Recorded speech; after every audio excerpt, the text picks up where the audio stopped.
All right, we're going to go ahead and get officially started. Again, good evening. My name is Tim Gibbs. I'm the director and principal investigator for Delaware Health Force. Delaware Health Force is a public-private partnership between the state of Delaware and the Delaware Academy of Medicine, Delaware Public Health Association. One of our programs is Delaware Mini Medical School. And this Spring North series is done in partnership with Christiana Care. For those of you who attended the last spring series, that was done in partnership with the Sussex County Health Coalition. Here's some links. Follow us on social. We are on LinkedIn, on Instagram, on Facebook, on Twitter, and obviously also on YouTube, which is where we're live broadcasting to this evening. About the program. The program was, the Academy DPHA was founded in 1930, and we've been running Delaware Mini Medical School continuously since 2009. We did run something like it for a while in the 1970s, but that was before my time, and it ended and we picked it back up again. These 2024 semesters are offered as a part of the Delaware Health Force Initiative of the Academy DPHA. They're supported by state and local fiscal recovery funds to the Department of Treasury and the state of Delaware. And you might go, well, why is ARPA funding this? For you who are students who are in middle, junior, high school, undergrad, grad school, we want to expose you to a whole bunch of different types of medicine and dentistry, and also types of providers, with hopes that somebody or some topic will really ignite your passion and seal your commitment to being in healthcare or dentistry. There are no grades or tests in this. This is somewhat unusual in that respect. This series is one of at least 3 series that will occur between now and the end of this year. Interested students can attend additional series as they are announced. As those of you who are at the South Series, and I know there are a number of you, as soon as you visit DelawareMiniMed.org, see that there's a new series announced, go ahead and sign up. There is no continuing medical education credit or CE for this. So if you're on here as a professional, this is merely for an entertainment and enjoyment purposes. There's no CME or CE. Participants who attend all 6 sessions live will receive a signed certificate of achievement. That's why we asked for your U.S. postal address. For those of you who attend less than all 6 sessions and don't do one makeup session, can get a self-signed certificate. Oops, I just skipped ahead here. So why do we do this? Aside from wanting to encourage people to go into this fascinating, field of healthcare and dentistry and public health, we want to enhance health literacy in our community. We want to share career pathways with students to clarify how current clinicians, providers, and researchers got to where they are today. And that represents this evening's speaker, myself, and my co-host, Nicole Sabine, and the story of how we got to where we are today. And we want to encourage a dialogue between you, the students, and the instructors in a safe setting where personal medical issues are not the focus of the discussion, where you're not about to have a shot given, where you're not about to get a diagnosis, where you're not about to get a tooth filled. This is a safe space. Housekeeping tips. This is a Zoom webinar. Turn your camera off. You don't need it. It'll save bandwidth. We can see your names, but we cannot see you. You can see us. There are over 1,000 students registered for this class, and people continue to come in, pour in. So who knows, how many people will ultimately have. Please only use the Q&A feature to ask your questions. Nicole and I, as I said, will keep up on that through the series. Usually we say we're going to answer all the clinical questions. However, if we end up getting 1,000 people here, it's very unlikely that we're going to get through all of your questions. we apologize in advance for that. We'll try to pick those questions that are the most comprehensive. You do need to stay through the entire presentation to be counted as present, but you can leave when the Q&A part starts. However, as I said earlier, I recommend that you stay. Lots of good learning and fascinating discussion through the Q&A. So I said, turn your webcam off. The Zoom is acting wonky. There's the link, youtube.com/Delamed302.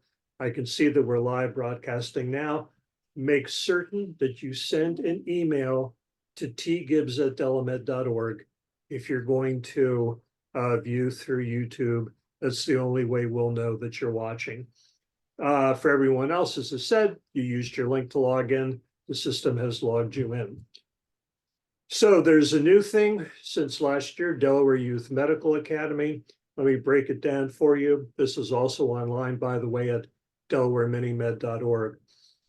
If you attend 1 to 5 sessions, you get a self-signed certificate online. If you attend 6 sessions or 5 in a makeup session, you'll get a signed certificate sent to you at home. And you might say, well, what do I do with the certificate? For students, this can become a good tool to use along with college applications. If you're going to go for an internship or a summer experience, you can say, look, this demonstrates my interest. And then there are different levels that you can go to become a member of the Delaware Youth Medical Academy. The minimum level is you complete the series and then you indicate your interest. We'll communicate with you saying, yay, you attended all 6 or 5 plus a makeup, and we will invite you to write a short paper talking about your experience, their particular questions. We don't announce those in advance. And then you'll be accepted into the Youth Medical Academy, assuming the paper looks good, and we can tell that it wasn't created by AI. So here's the spring semester. Runs from April the 10th through the May the 15th. Our first session this evening is about rheumatology, joint inflammation. Do I have an autoimmune disease? Being presented by Dr. Verma. Then we go on to thoracic surgery, behavioral health, endocrine disorders, sports medicine, and finally skin cancer. So about this evening's instructor, Devanshu Verma, MD, M.B.A, practices rheumatology at Christiana Care in the Wilmington, Delaware campus at Wilmington Hospital, and in Newark, Delaware at the Stanton campus of Christiana Care in the Medical Arts Building No. 2. Dr. Verma attended Windsor University School of Medicine for his medical degree and completed his residency at Temple University, where he was chief resident. He also attended the Ultrasound School of North America Rheumatologists. Last year, he completed a Master of Business Administration for the West Virginia John Chambers College of Business and Economics. He has also been a rheumatology fellow at the University of Pennsylvania and at Drexel University College of Medicine. This evening, Dr. Verma will talk about normal joint anatomy and how rheumatoid arthritis affects joints. Dr. Verma will go over the signs and symptoms of joint inflammation and how rheumatoid arthritis can be diagnosed. I will stop sharing and turn it over to our guest speaker for this evening, Dr. Verma. Thank you so much, Tim. It's really a pleasure to be here. I want to say thank you to the Delaware Academy of Medicine and the DPHA for allowing this to happen.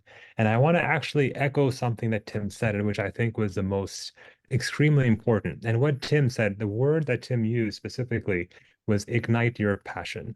That's a very key word because igniting your passion is what drove you to be here. That passion is what allows you to go forward in life and sort of pursue the dreams and ambitions you have. So never stop having a dream and actually always pursue your passions. Today, we're going to be talking about joint inflammation. Do I have an autoimmune disease? We're going to learn about joint anatomy, the normal anatomy, how rheumatoid arthritis or inflammatory arthritis affects the joints. We'll go over all the signs and symptoms and how rheumatoid arthritis can be diagnosed.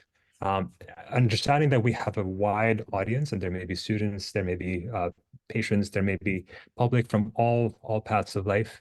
I want to just touch upon, since this is the first lecture, we have the words here, MD, MBA, room says this is for ultrasound, but you may be wondering, medical school, how do I get there? And the 4 years of undergrad first and 4 years of medical school, that's followed by 3 years of residency, and for rheumatology, 2 additional years of fellowship. And you can think of it as sort of like medical school is sort of like high school where you really go over a breadth of all topics, regardless of whether you're interested or not. And that gives you a taste of everything. After that, you can decide to focus on one particular area to go to college for. And that's sort of like residency. So residency, there's internal medicine, which is where rheumatology comes in. There's surgery, there's psychiatry. That falls under the residency category, and that can be anywhere from 2 years to 5 years. Then after college, you can sort of see if you really like an area, you can choose to go to do your master's or your PhD. That's sort of what a fellowship is. So rheumatology falls under the umbrella of an internal medicine first, and then rheumatology specifically is a 2-year course. So from beginning to end, you never think about the time, you just go ahead and do it. But from beginning to end, in total, if you're looking at after high school, there's 4 years of undergrad, 4 years of medical school, 3 years of internal medicine residency, and 2 years of rheumatology fellowship. Absolutely worth it. I would do it all over again. Not a second thought. Not a second thought. So disclosures, I have none. There's no conflicts of interest. I have not reimbursed, and all opinions are my own. Um, I want to start with this. I appreciate the hard work of DM, DPHA, and of course, Christiana Care Health System, where I currently work. And it's a privilege to work with amazing people. And I want to just say this out loud. I think it's important to start with the mission and our goals. We serve our neighbors with respect, as respectful, expert, and caring partners in their health. We do this by creating innovative, effective, affordable, equitable systems of care that our neighbors value. So I see everyone here as my neighbor, and I hope we have a strong journey together. So starting on a real case, a 64-year-old pleasant gentleman says that he has increasing pain in both knees. He asks if he has rheumatoid arthritis. First, let's define the terms. You may hear the word arth and itis all the time, but what do they really mean? Arth means joint. So if you've ever heard the stem arth, A-R-T-H, that's referring to joint. If you add the suffix itis, so I-T-I-S, that means inflammation. And it could be inflammation of any type. If you combine these two words, you get arthritis. Strictly speaking, inflammation of the joint. You may hear the words autoimmune disease. What does that mean? Auto and immune. So auto can be a prefix. That means self. So we have here a mirror, and you can see a mirror of the hand. That means self. Immune means your immune system. So when you add the two words together, you get an autoimmune disease, where the immune system, which normally is there to fight infections and things that don't belong, also to help heal and repair, instead of sort of attacking things that don't belong, when it's attacking yourself, that's called autoimmune disease. Osteo and rheumatoid. What does the word osteo mean? Osteo means bone. So anytime you see the word osteoarthritis, osteoporosis, osteo meaning bone. Rheumatoid, loosely speaking, is related to the immune system. You can say inflammatory. What are the two main types of arthritis? So again, arthritis meaning inflammation of the joint, but not everything is inflammatory. So the first bucket, you can sort of divide this into two broad categories. The first category is the one you see on your left, which is inflammatory, where it's related to an overactive immune system. The second category, broad bucket, you can see over on your, I guess, left is inflammatory and right is non-inflammatory, which is not exactly wear and tear. There's more research that says it's more than just that. There may be a good component of both. But just for the purpose of this, to keep it simple, inflammatory meaning an active immune system. And I should correct myself. It's not exactly an overactive, but an active immune system.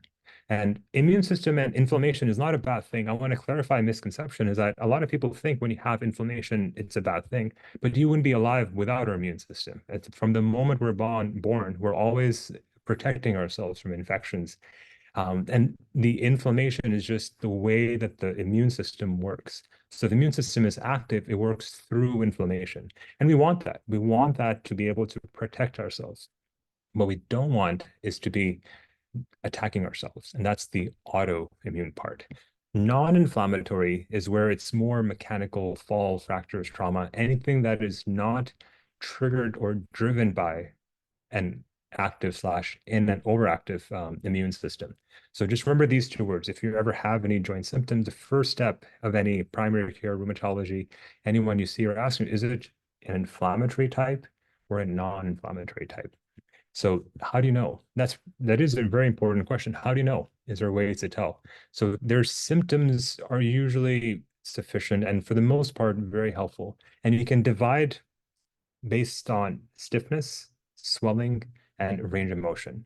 Using those three main things, you can have an idea of which bucket you fall into. To form the first part, we'll talk about an AM here means morning. So for morning stiffness, if you think you have, or if you have an inflammatory type of arthritis where the immune system is active, the stiffness in the morning is usually more than an hour. So, and loosely speaking, we can say more than 60 minutes, versus if it's non-inflammatory, it's usually less than 30 minutes. What about swelling? If you have an inflammatory type of arthritis, usually you have swelling of multiple joints, as opposed to non-inflammatory, it is usually without swelling. Not always true. For example, if you have knee osteoarthritis, you will get some water, but not necessarily because of an active immune system attack. So swelling, generally speaking, multiple joints are swollen, small, large, medium. That suggests inflammatory versus none. Range of motion is what ROM means. And here you can see that because of the stiffness or swelling, you have limited range of motion in inflammatory arthritis versus a good range of motion for the most part with non-inflammatory. Not always true in late stages. Yes, you can have a hard time bending, but in the purpose of this, if you have stiffness and swelling, usually it's hard to make a fist or get out of bed. And that's what supports the inflammatory arthritis. What about three additional things? Beyond that, we have activity, rest, and steroids or corticosteroids or glucocorticoids. So how do we tell if activity is inflammatory or non-inflammatory? If your symptoms improve with activity, it might sound counterintuitive. If you have joint pain, shouldn't moving it make it worse? That's for the non-inflammatory type. So if it's a non-inflammatory, if it's more of like the osteoarthritis or sort of wear and tear, loosely speaking, you feel worse with activity but you may feel better. And that means your stiffness improves, and that supports inflammatory, or if your pain stiffness sort of gets better with rest, that supports the osteo non-inflammatory type. So that's the second part. You feel worse with rest, inflammatory, and better with non-inflammatory. And the last part I mentioned here, if you're on like depomedrol or if you're on medrol or prednisone and you feel better, that really can't tell because that sort of affects both. And it's not exactly a diagnostic step in any way. And you really can't tell based on that alone. Supportive, but not very specific. So to put in a different way, if you think you or someone, and you're like, hey, how do I know if this is inflammatory or not? What are three easy questions to ask? Rephrase in a different way. The first question is, how long does it take to loosen your joints in the morning?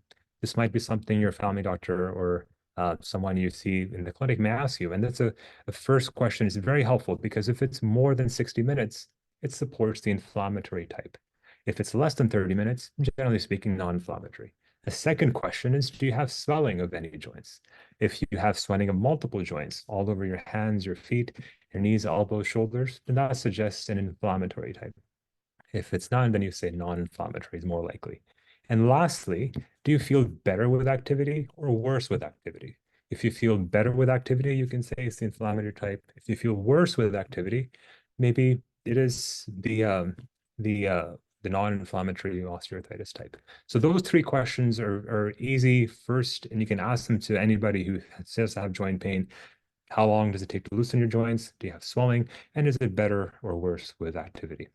So the next step is to sort of find what is the most common type, what the most common disease in each category. So in the inflammatory category, it's the rheumatoid arthritis. In the non-inflammatory category, it's osteoarthritis. And there's a whole list of both.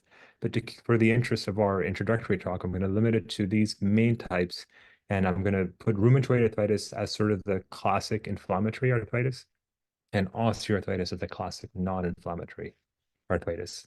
So when you're looking at how do you diagnose the inflammatory arthritis, specifically the rheumatoid type, we don't really have a good diagnostic criteria, but we have many, many classification criteria for rheumatoid arthritis. And this is one example. American College of Rheumatology is excellent resource for anyone interested in rheumatology.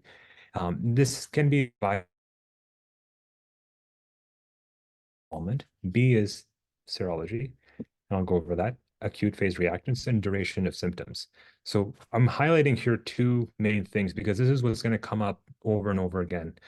Serology, and B is, as the C is acute phase reactants. So coming back to basics, serology. What does sero mean? Sero means blood, serum, serum or blood. Blood is made of your red blood cells, and the serum, which is the plasma, multiple other types. So anything sero as a prefix meaning referring to blood. Ology or ology usually means study of. So serology meaning basically blood test. So if anyone asks you, what were your serologies like? You're basically asking them, what were your blood tests like? Antibody. Where am I getting antibody from? Because remember, one of the criteria was serologies or antibodies. So anti means against, body means, in this case, protein. So these are proteins made by the immune cells that are basically mirror images or molded as mirror images of what the immune cells saw. Now, you and I can see, we have sort of eyes, we look at the visual light, but the immune cell doesn't have that light spectrum. They don't really have eyes. So they feel quite literally, you can say tentacles if you like, and the mirror image, a mold of the protein they saw, that gets fixed as the tip end of an immunoglobulin, immuno meaning immune system, globulin meaning protein. So these antibodies are mirror images of anything the immune system saw that perhaps didn't belong. So the common serologies, again, the common blood test or the common antibodies, the two, and this is not all of them. There's an extremely long list, but the two most common ones that are checked in clinical practice is number one, a rheumatoid factor antibody, and number two, an anti-CCP antibody, cyclic citrullinated peptide antibody. So this is just there's many different types. This is it looks like a Y shape. Not to go into immunology, but the tips of these Y-shaped proteins are what the sort of the receptors or the mirror images that sort of recognize what it is. And to give you an analogy of what to think of it like if you go to a police station or you go into a crime scene or you have like a home alarm system that has a camera. And if you spot someone in your home who shouldn't be there, you'll have a picture in your surveillance camera or something. And you can have that picture, take it to the police station, say, this is a person who was there and that person didn't belong. And what the police station or someone will do, they'll take that picture and sort of make photocopies and circulate them all over the area so that if anyone else sees them, they can recognize that person and bring them in.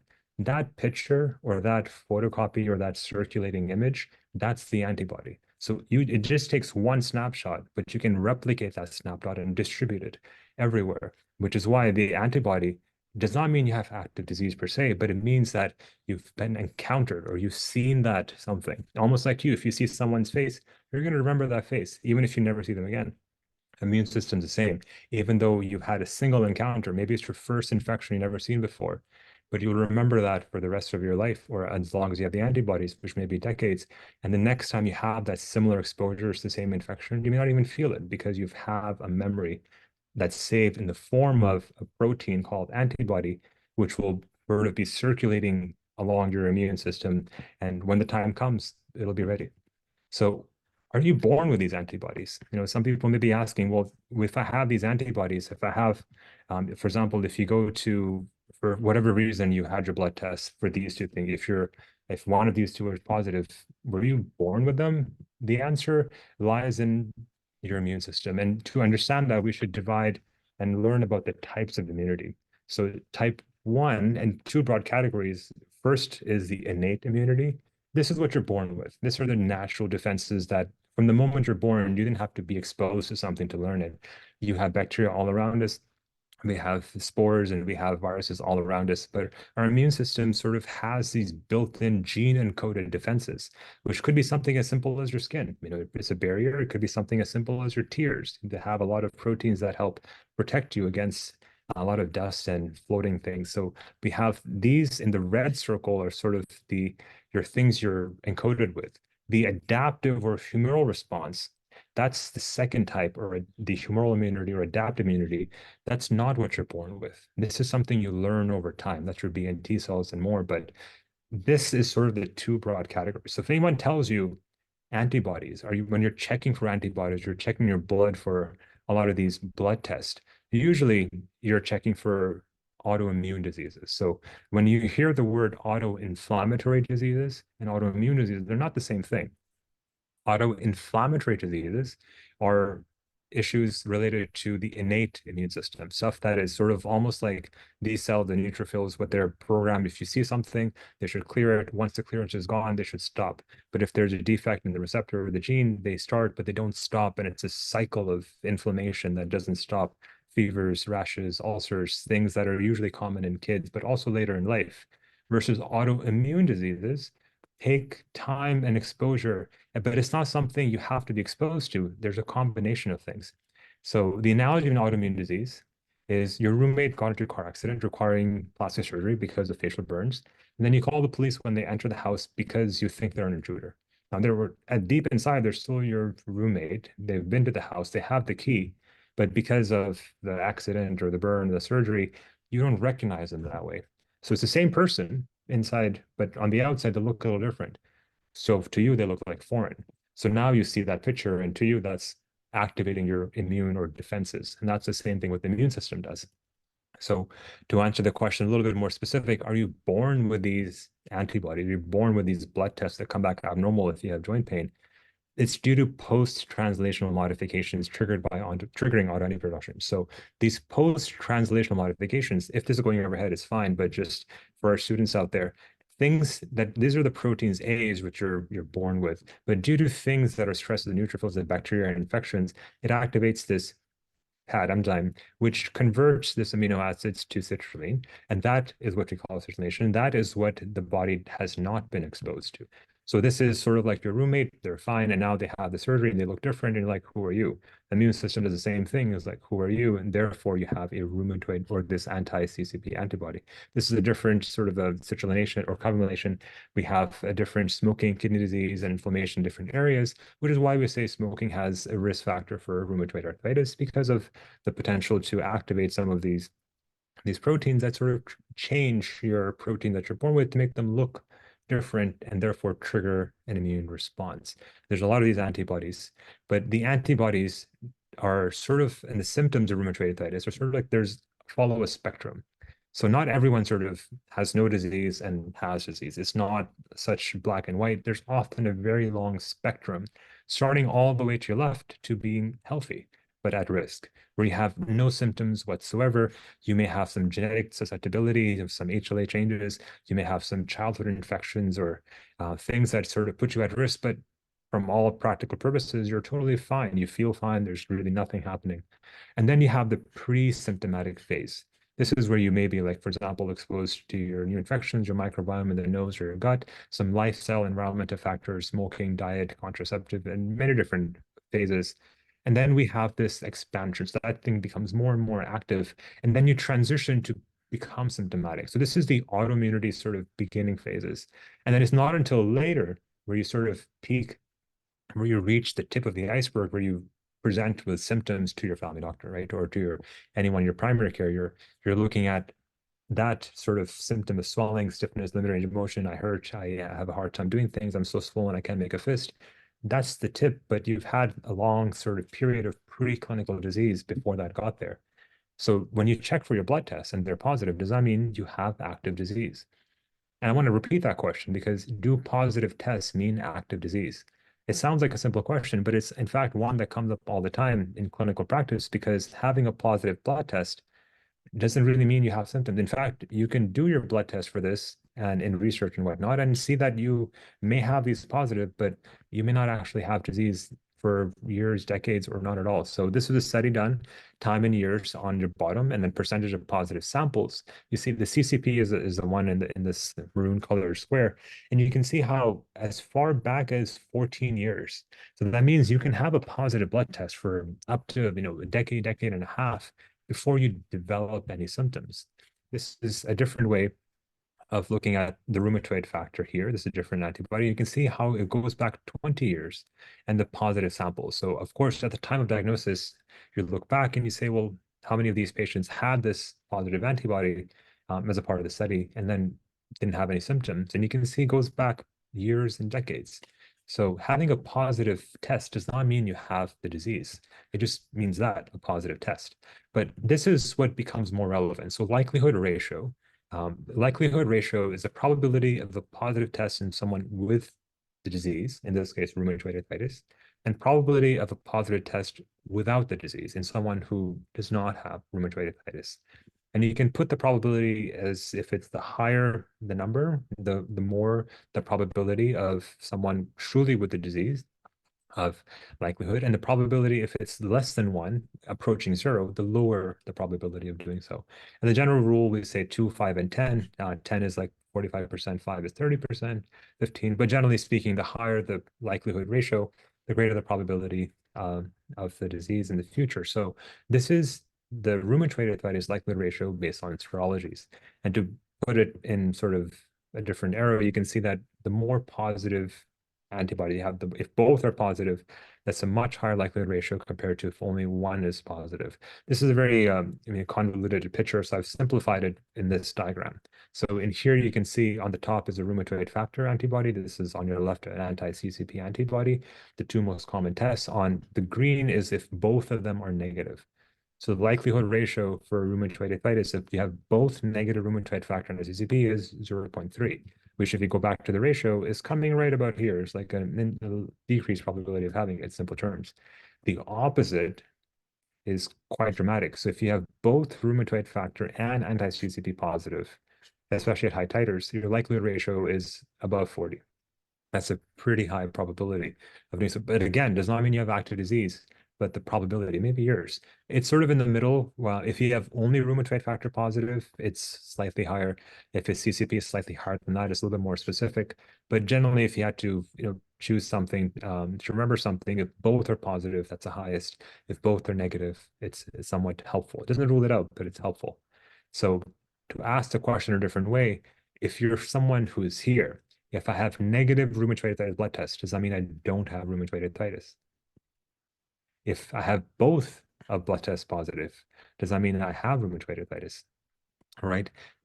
This is where the answer is no. So positive rheumatoid factor or CCP, or just blood test in general, period, for rheumatoid arthritis does not mean you have rheumatoid arthritis. So if you're someone who's a primary care and you're ordering blood tests, unless you have a good pre-test probability, unless you have symptoms, the blood test may not sway you one over the other. And the reason is if you look at this chart I showed you before of high positive rheumatoid factor or the other antibody CCP gives you a score of 3.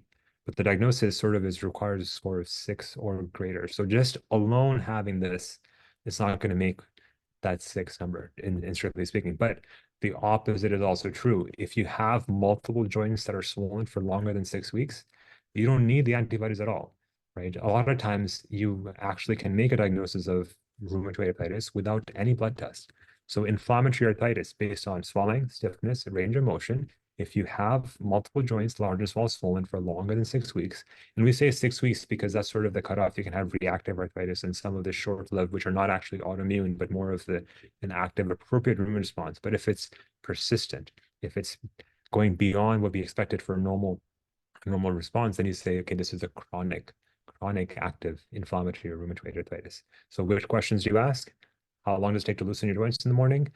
Do you have swelling of any joints? And is it better with activity or worse with activity? If it's more than an hour of stiffness, multiple joints that are swollen, and you're better with activity, it may be the rheumatoid arthritis. The other part was the ESR and CRP, right? So the ESR and CRP are the markers of inflammation, so to speak. Again, I use the word inflammation because inflammation means an active immune system. So if you're using these markers of inflammation, they're not markers of autoimmune disease. They're not markers of anything. They're not markers of rheumatoid arthritis. They're markers of inflammation, meaning an active immune response. And your immune response can be an appropriately active immune response. If you have an infection, your inflammation level will be high. Not in a bad way, it's appropriate. You want it to be. So if you measure your erythrocyte sedimentation rate, erythro meaning red, cyte meaning cell, sediment meaning how fast things fall, rate is how fast it falls. So erythrocyte sedimentation rate, quite literally, crudely, is you put your blood in a test tube and you quite see how fast it falls. Because blood is made of plasma and red blood cells, you'll see them sediment out, where the plasma will layer at the bottom. And crudely speaking, the more inflammation, the faster the rate of that sedimentation. So it's quite literally measured in millimeters per hour. So on your blood reports, if you are looking at someone's report and you see the ESR, the erythrocyte sedimentation rate, is 100, that's pretty high. Like that's higher. What is a normal rate? It really varies. In general, 20 to 40 is considered normal, and it changes based on age. So for men, it's about age divided by 2. For females, age plus 10 divided by 2. If you're not sure, just divide your age by 2, and that's a good ballpark. And I say that because as the older you get, the sort of the normal changes. So if you're someone who is 80, your normal ESR value is about 40, but the lab test will show you a universal cutoff of 20. So just because your blood tests are marked as high doesn't actually mean high. So you have to interpret the numbers and sort of gauge out for yourself. So the higher the number, the more the inflammation. Now, it's not specific. That's important. It's not specific to rheumatoid arthritis. This can be high and you fall, you have a cold, you got COVID, you had a fracture, you had, you're recovering from pneumonia, you just had your vaccine 2 days ago. Your immune system will be active. So the ESR will be high and it changes day to day. This one takes a while to kick in. It takes several sort of days to weeks for this to level. The other inflammatory marker is the C-reactive protein. It's a protein that is sort of reactive in response to inflammation. Crudely speaking, it's shaped like a C, which is where the C comes in. So the CRP is a second marker of inflammation. This also is in response to inflammation. Therefore, it's measuring an active immune response. It is not measuring autoimmunity. It is not measuring in sort of any sort of um, overactive sort of autoinflammatory thing. It is only measuring an active immune response, which may be an appropriate response. So it's important to do these tests only when you're otherwise stable. If you're sick, if you have infection or antibiotics, that's not the best time to check the inflammatory markers because they may be falsely elevated, right? It also goes by age and weight, which can also falsely raise them. So CRP is made by the liver. It's a protein made by the liver. And this is, not to go too detailed, but essentially a lot of different inflammatory triggers, infections, things that release these sort of interleukins that tell the liver, hey, let's give me some inflammation. And inflammation in the sense that this is the part of the immune system that does the effect. So these proteins will go out into and do their various effects normally to treat infections. So you have platelets that are activated, your immune white cells that are activated, the lining of the arteries are activated, the complement system is active. So they serve to activate the immune response to help us sort of fight infections. But targeted the wrong way, it can also target your own healthy proteins, hence the rheumatoid arthritis. So the joint, and we're talking about arthritis. We use the word arthritis all the time. What is it? What is the joint? What does it look like? Where are we with this, right? So this here, the top part is the bone. Both of these are bone. You can think of this as any joint. You can think of this the knee, the hand, any joints coming together. In the middle, we have the cartilage. On the outer side here, we have highlighted in green is the joint capsule.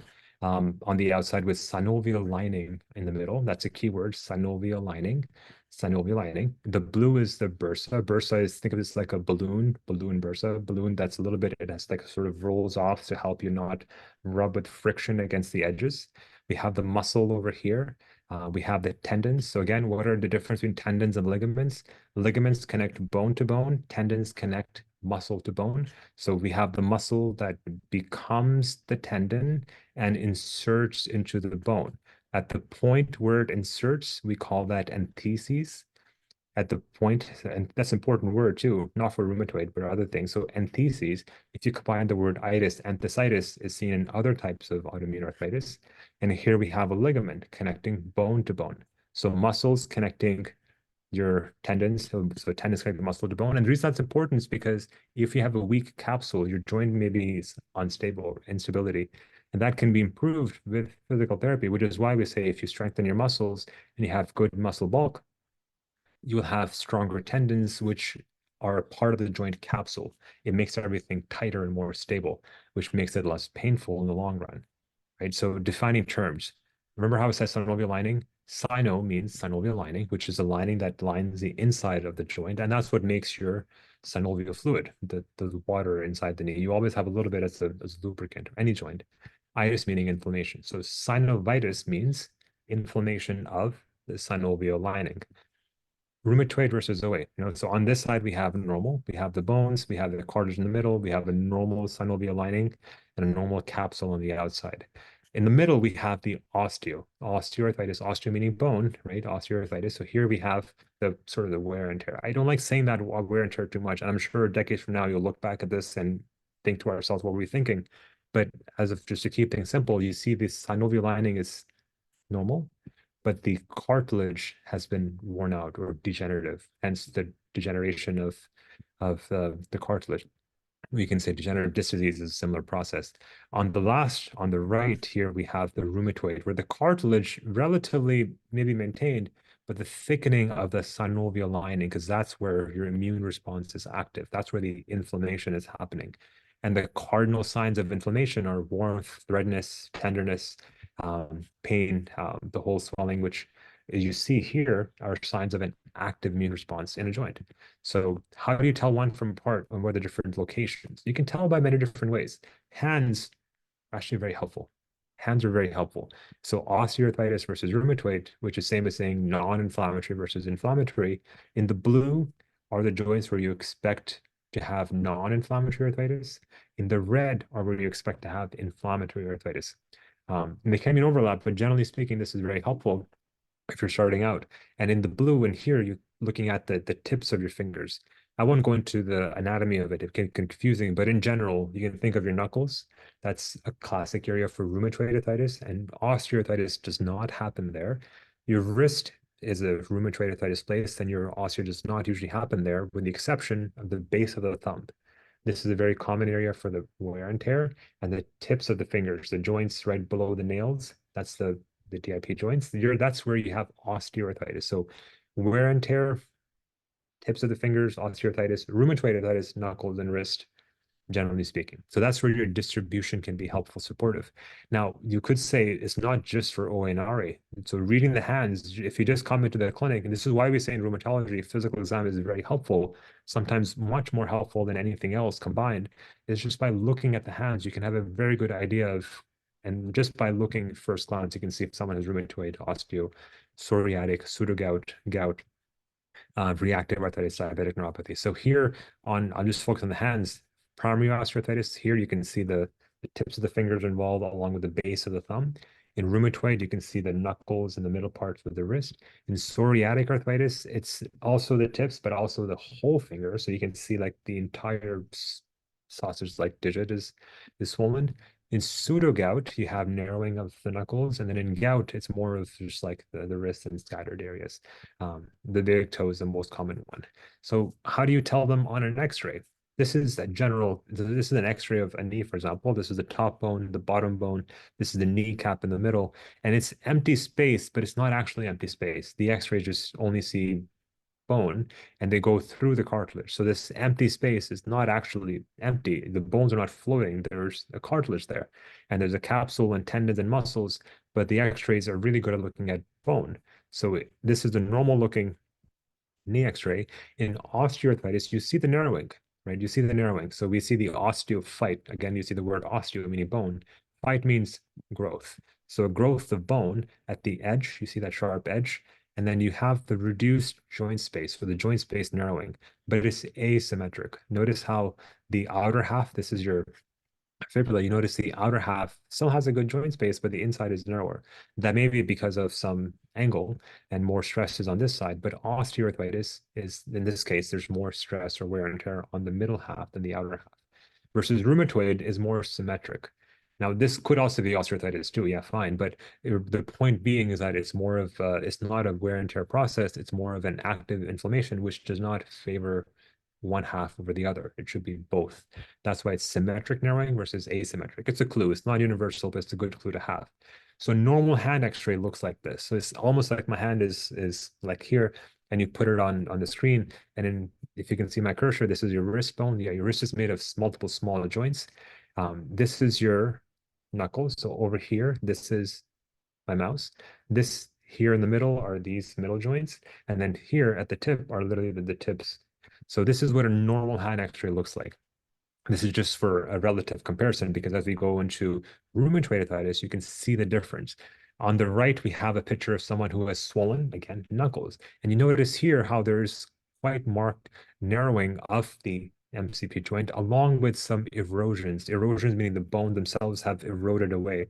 The inflammation is the lining of the joint. Remember the lining of the joint. But if you have inflammation there long enough, after weeks and months and sometimes years, that inflammation will dig deeper into the bones because of all that inflammatory acidic environment. It'll erode into the bone and it'll cause this little pits to come up. So this is where the erosions over long term can happen. And that's what we see over the MCPs. And this is what an X-ray. Now, X-ray won't show you swelling, but here you can see some swelling over the knuckles. This is what, now you don't see this anymore. And I don't think anyone here has to be worried about this. This is a late stage of rheumatoid arthritis. This is what used to be shown in medical school decades ago, and it was a predominant because if you don't control it and you leave it there for months, years, decades, this is really where it comes into. That's when it leads to these advanced changes of quite prominent subluxations with these erosions. Erosions meaning the erosions have really eroded and eaten away at the bone, so the knuckles, and you have these deviations of the hands, and you have these almost fusion of the wrist, where the all that inflammation over time, it's almost like, think of it like butter. If you have two sticks of butter when they're cold and take them out of the fridge, they're very smooth, they're slide right, they're very lubricant, which is how the joints are. They really slide, they help prevent any friction. And if you have inflammation between those point of contact between those two butter sticks, think of it like a hot butter knife. You're putting it right through and it's going to melt the edges. So you, at the time of inflammation, you probably will not have much limitation because you're still, the heat, the melting is still allowing it to move. But if you have repeated flares of inflammation, more and more heat over time, it's going to melt, cool down, melt, cool down. That's going to put the sticks together. So instead of being two butter sticks, they're going to be one stuck together. And that's what happens in rheumatoid arthritis over time. If you have a joint, it becomes fused and we can erode it. This is the osteoarthritis hand x-ray. So in here, you see that the knuckles are normal appearing, right? There's not narrow, there's no erosions, but look at the tips, the tips. So this is on the right side, you see the osteophytes. So these nodules or nodes, they're nodules, but they're not skin nodules. Yes, they look on the skin, but they're not like lipomas. They're not some little skin or muscle. They're actually coming from bone. They're just osteophytes. They're growth of bone, and the body has a good protective mechanism. So if you, for example, if you're going to the gym every day, you're working out your muscles, you're putting stress on them, the muscles grow, they get bigger. That's how you build your muscle. Same process. If you have a cut on your skin over time, the immune system, your body's going to heal and repair. So over time, you heal it and it scars as a part of putting more and making it stronger. Bones are very similar. If you put stress on the bones, they will grow. They will reactively try to protect themselves by adding more calcium, which means growth. So osteo meaning bone, phyte meaning growth. You'll have osteophytes at these DIP joints. And here you can see the narrowing between, so the cartilage space between them is less. Plus you see these nodules over in the x-ray, which on someone's hand will look like this. You can see them here, you can see them at the base of the thumb, the squaring, and they can be, these growths of bone can be anywhere where you have the stress. This is an overlap. I put this here just for our purposes. I don't want to confuse anybody, but there is an overlap between inflammatory and non-inflammatory osteoarthritis, where you can see the same narrowing, but with some of this central erosions. So there's dips in, but just know that there's a potential for overlap and it can happen. So how can ultrasound help? This is sort of, I want to put this out there to spark some curiosity here.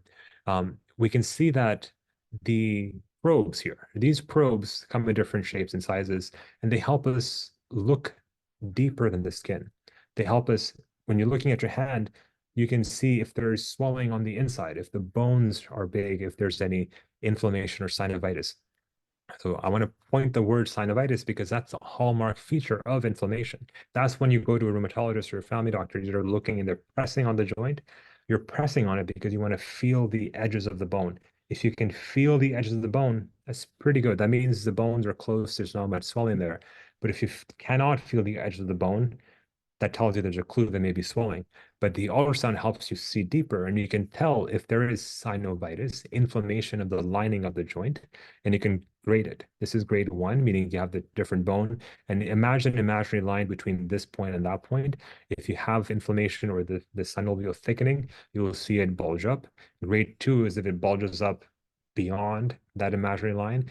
Grade 3 is sort of when it's bulging quite far back, and you can see the Doppler is just if you put your signal and the ultrasound shows you how much of a vascularity or how much blood is flowing through there. If there's an increased blood flow in the area, you can say, well, there may be inflammation.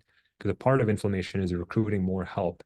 And it's almost like if you have an area of an injury, if you have a bridge collapse or if you have a road collapse, you're going to want to recruit more help. So you're going to need to build more pathways, more roads for help to get there. So if you have more blood flow, it's a sign that the body's in there is asking for more recruiting for the help. So here is this swelling. So in the bottom, this white line, that's your bone edge. This little black area here and here, that's the lining of the joint. But because of the inflammation, it's gotten bigger, it's gotten swollen. So wrist is something similar. So in a wrist, you can put your probe right over here. And in this example at the bottom, this is your, I'm not going to go names, but the bones of the wrist. And here you see this black here and here, these bulging, ballooning parts. That's where the lining of the joint is pushing up because it's swollen, because it's inflamed. This is the wrist looking at the side view. So this is on the top right. You can see how the lining here is swollen and thick. These are the tendons, and you can see how much swelling there is. This allows you to see anything that you couldn't readily see on hands, and it's much more specific. You can quantify it, you can monitor it, and see if you're getting better. And clearly you can see if there's erosions because the bones will be eroded underneath it. This is an elbow, so this is on your elbow on the back over here on either way, and you can see clearly in this case, you see the fossa, or sort of like where the elbow opens into, and all this black is an effusion, water. I say water loosely. I mean, when your synovitis, meaning when your synovium is inflamed, and the job of the synovial lining, in part, multiple jobs, but one of them is to keep the synovial fluid, to keep it lubricated. If it's inflamed, it's going to make more, so you have water. And that's in something of an important point. You can have swelling of the joint, doesn't always mean it's water in the joint or an effusion in the joint. Sometimes it's just thickening of it, which can look like it. So this is water and effusion in the elbow, which can be readily seen, and you can drain it. This is a knee. Knee is very common because this sometimes is very, overlap, and a lot of people have knee pain. Not all the time is it inflammatory. So if you look under the ultrasound, you can see the swollen synovial thickening of the lining of the joint. You can see the black sort of effusion or water inside the knee. And you can see here that there's also a Doppler. So this gives you a clue of how much, if there's thickening, this is a side view of the same knee, you can see how the synovial can be boggy and really thickened, that supports inflammation. If it was non-inflammatory, you would not have the thickening. It would just be a thin layer and just water alone without that thickening part. This is an MRI of the same thing. You can see the bone, and here the white stuff is the effusion, and you can see the thickening of the lining that goes all the way, up in the knee. This, incidentally, plaque is just a remnant. I won't go into it, but just that's one of the mechanical causes. But knowing that MRIs, CTs are not really done, but usually X-rays and ultrasounds are good enough. Actually, your physical exam is good enough for the rheumatoid arthritis. Now, ultrasound can also be used to drain. That's helpful because if you have suspicion for inflammatory versus non-inflammatory, in addition to your physical exam, in addition to your imaging, in addition to your blood test, you can drain it. Because if your synovial lining is inflamed, you can just drain that fluid and see if there's inflammation there, quite literally. This is an ultrasound of the knee, and you can see the white is sort of the water. This is the needle coming in. This is what the fluid looks like. It's dark, it's yellow, it's cloudy. And on the microscope, you see crystals. You see gout. So this is inflammatory arthritis, but not rheumatoid. This is gouty arthritis. So this is a clue. If you're draining a knee or any joint, really, how do you tell if it's inflammatory or non-inflammatory?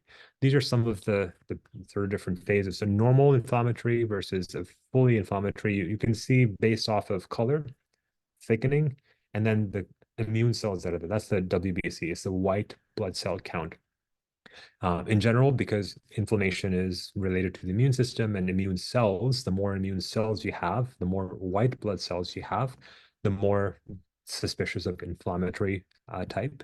The thicker, the darker the yellow the color, the more likely there's immune cells there.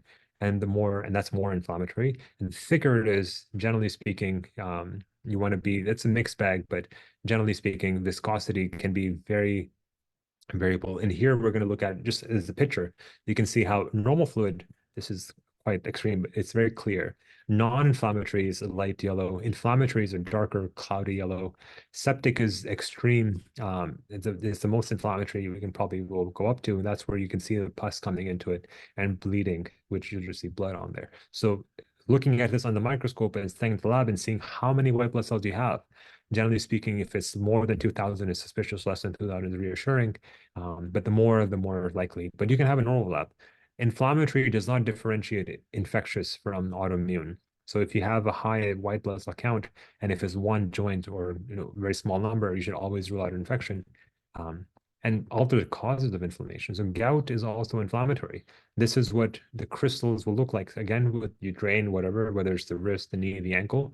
If you look under the microscope and you see crystals, you see these yellow, blue, birefringent, needle-shaped crystals or rhomboid shape here, these don't belong, right? So these crystals, when we have uric acid, we make it all the time. It's a part of our metabolism. If there's a decrease in filtration rate, if the kidneys are not filtering as quickly for whether it be many different causes, that increases the serum sort of concentration of uric acid where it's not filtered as well. And if it goes above a certain number, it's almost like water.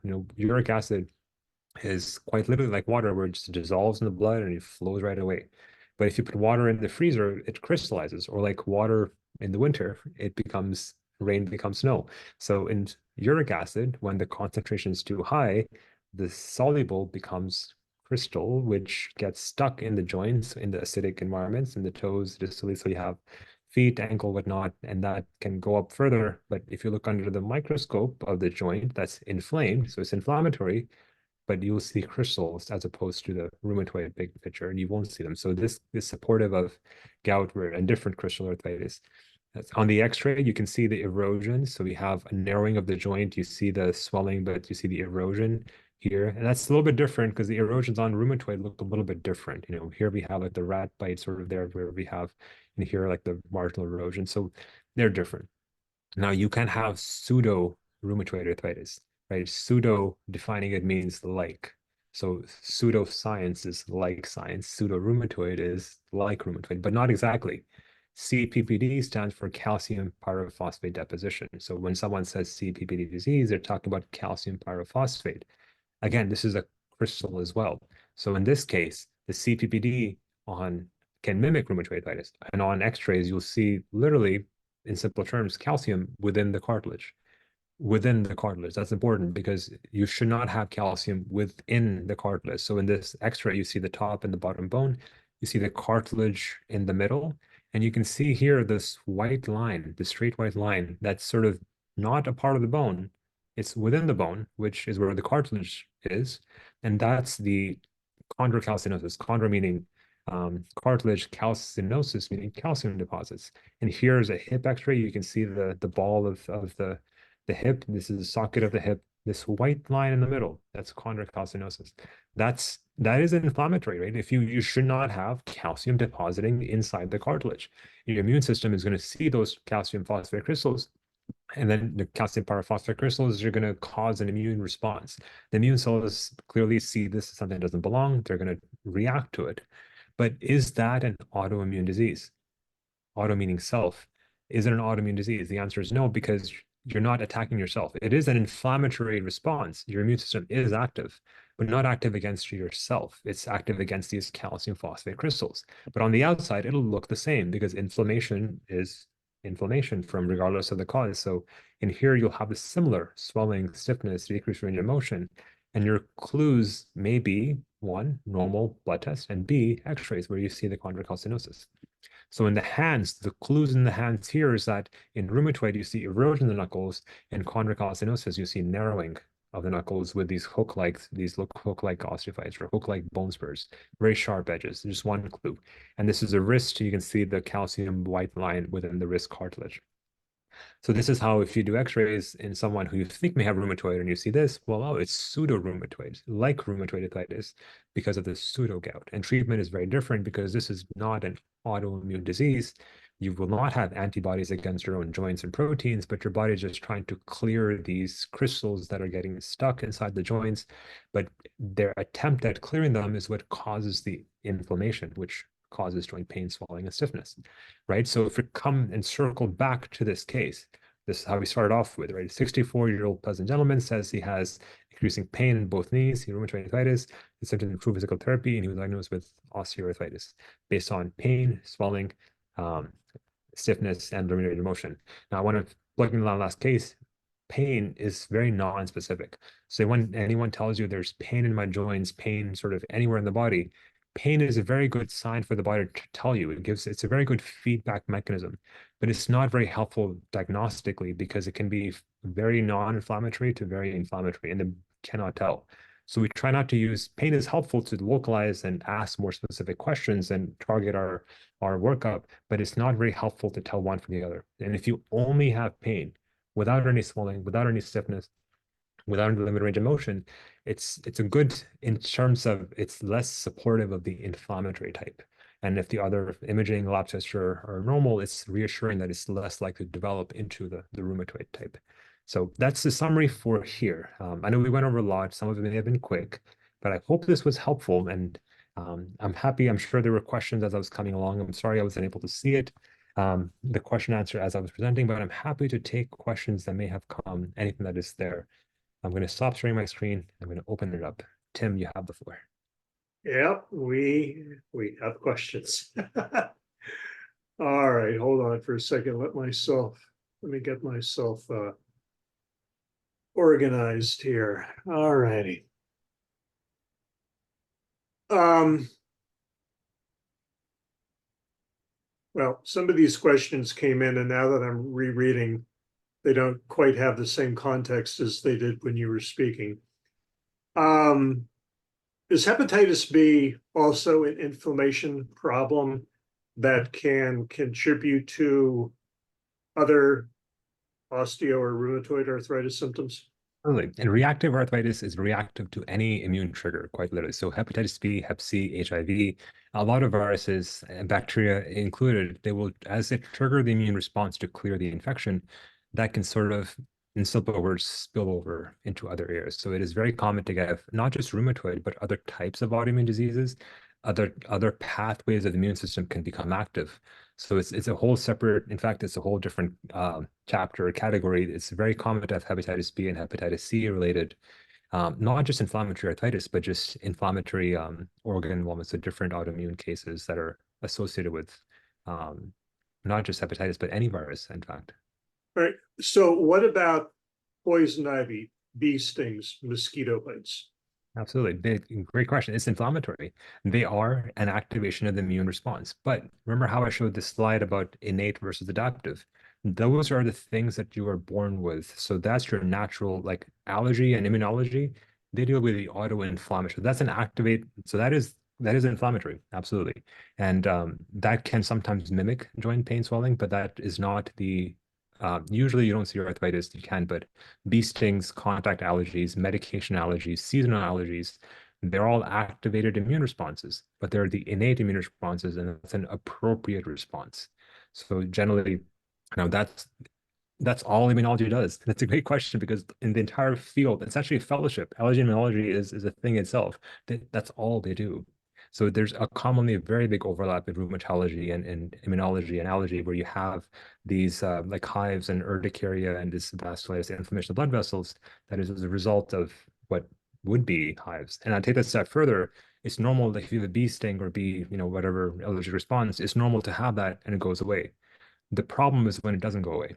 And that's what you call autoinflammatory, where the immune system knows to trigger it, but there's some stops that it doesn't follow and it just keeps on rolling downhill, or it doesn't start when it should, right? So any part of that immune pathway, if there's a problem, that's what's going to give you that autoinflammatory response. Gotcha. All righty. I believe that you answered this later in your presentation, but just in a nutshell, what does it mean to be diagnosed with negative rheumatology? I probably should have. So seronegative versus seropositive rheumatoid arthritis. So sero meaning blood, serum. Seropositive generally means either one of those two, either rheumatoid factor or CCP. If either one of those two are positive, you can say seropositive. If both of those are negative, you say seronegative. Now, the diagnosis of rheumatoid, as I said, is not based on blood tests. Blood tests only help support the diagnosis, but they don't make the diagnosis. So if you have swollen joints everywhere, you can't move, you're bedbound, you clearly have inflammation in the joints based on those three symptoms, and they've been going on for longer than 6 weeks, clearly inflammatory arthritis, and it fits in the distribution. It's looking like rheumatoid, it's talking like rheumatoid, but the blood tests are negative. Does that rule it out? No, you don't need the blood test because, and the reason I can explain that is because the body may have antibodies to many different parts of the proteins. These are just the two common commercially available ones. In the future, maybe 100 beyond our generation, beyond our lifetime, we may just do genetic testing on everybody. We may just see what you're at risk for and just do it. But as of now, there's a lot of research in different types of proteins and antibodies that are out there, and there's a whole panel of them. But when you test or go to any of the commercially available tests, the most common ones, the RF, the CCP, are and the 14338, and there's more than that. Those are the ones, if they're positive, it's helpful. But if they're negative and you have inflammation clearly on symptoms, it may just mean that it may be a different antibody, but we're just not checking for it. But we still say it's seronegative because the tests that we check for are negative. It doesn't mean that it's not there at all. It's not on the test we check for. So seronegative rheumatoid arthritis falls into that category. It's very much treated the same as rheumatoid arthritis as seropositive. But we just know that patients are dually positive at a higher risk for more advanced disease and more aggressive disease. But for all practical purposes, the diagnosis is very much similar. Right, right. Interesting. Well, yeah, So there's one of a- the questions that yeah. go ahead, Nicole. I was like, there's a question we've had quite a few people type in.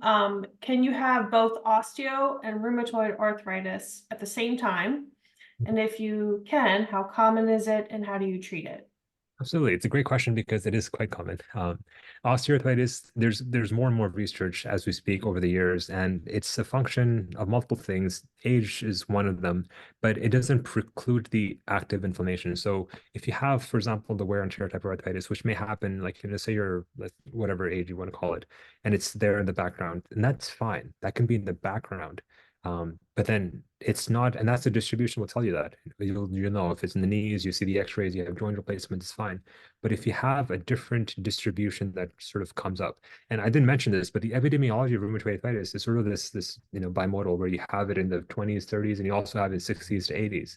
So it's actually very common to be newly diagnosed later in age, right? It's not something you have to have when you're young or only when you're older. It's a very wide age group.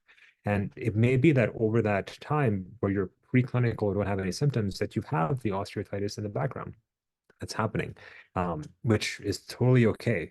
And it's also good to recognize what symptoms don't align with it. And that's where, and not that it can be challenging, because usually you'll know some of that there is an overlap, but usually if your knuckles are swollen, your wrists are swollen, you can't get out of your bed, it's more supportive. Again, those three symptoms, right? Those three questions that I asked earlier, they're good clues because osteoarthritis will be there, but then you notice a change and you can look at your hands to say, well, this is not fitting in with what I would expect or where I would expect the osteoarthritis to be. And these are new areas, then you can say this is an overlap superimposed rheumatoid. So absolutely you can have both. And it's not like you're limited to one or the other. Usually you like to explain things under one umbrella, but it doesn't mean having a new rheumatoid doesn't mean all this time it wasn't an osteo the whole time. It may just be something on top of it. All righty. So a question that I answered near the beginning, I'm going to reopen and then add on to it. So one of the attendees asked, what specialist should I go to? And my ingrained response is your primary care provider first, and they will make a referral to a specialist based on. So anyway, off of my primary care soapbox. Why do rheumatologists handle osteoporosis injections? There's no limitation. You don't have to. Osteo, again, bone. porosis or penia, meaning less dense. And osteoporosis is actually, it's not osteoarthritis, right? So it's important to know because osteoporosis you don't feel. There's no pain in osteoarthritis. If you're saying I have pain everywhere, I have osteoporosis, unrelated. Osteoporosis is the density of the bone in the bone itself. Osteoarthritis are the ends of the bone. So the density of the bone, the biggest risk is age, and there's a lot of different factors that go into it, steroids and other medications. But in general, if you have osteoporosis and you have a higher risk for it, like for fractures and whatnot, you have oral options, you have sub-Q injections, and you have IV infusions. There's really no limit. It's not a sort of a specialty limited prescription or semi-limit treatment. If your primary care is comfortable, and a lot of places are, that's totally okay. You can schedule for injections, you can schedule for infusions. A lot of places just don't feel comfortable, or they don't have the bandwidth, or there's whatever reason, but it's not like you have to go to rheumatology for it. It's not a restricted thing. In fact, we're being grateful, not grateful, but I think we'd be supportive of the idea if primary care wants to do that. There's practitioners who just do, like rheumatologists who just do, metabolic bone disease. That's osteoporosis. And it is more complex than it sounds. There's a lot of research on osteoporosis as well. So there's a lot more to it than what meets the eye.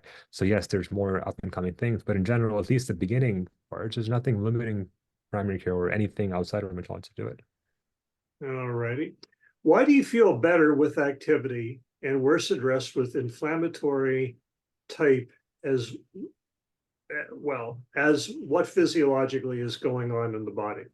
When you have falling of the lining of the joint, you have the gelling phenomena. So gelling, as in, you can think of it in different ways, but if you have sedentary and not moving versus being active, if you have sort of this wear and tear, and one way to think of it, if you have bone spurs that are, if you have bone spurs anywhere else, you have a lot of area for growth. But in a joint is a very limited space, so you don't have a lot of growth. And if you do, it's hard to maneuver in that tight space. So if you're active, you can say that there's more strain and stress on the joint, which is why the more is pain more versus if you're swollen, and it helps alleviate some of that, the thickening, that stretch in the capsule, and it helps sort of keep things sort of, I don't want to say lubricated, but active in simple terms. So all the cytokines, all the inflammatory milieu that's there, that is activity is sort of helpful versus wear and tear, the more active, more sort of mechanical factor you want to call it there. So it's not, I don't want to go too deep into the whole micro or the immunology part of it, but in general terms, it's just from a structural perspective, it may be a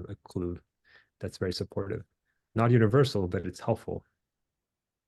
All righty. Nicole, any questions from you? Yeah, sorry, I hit the chat so I'm on mute. We had a couple questions about pre-existing diseases like Hashimoto's, or if you already have pre-existing arthritis.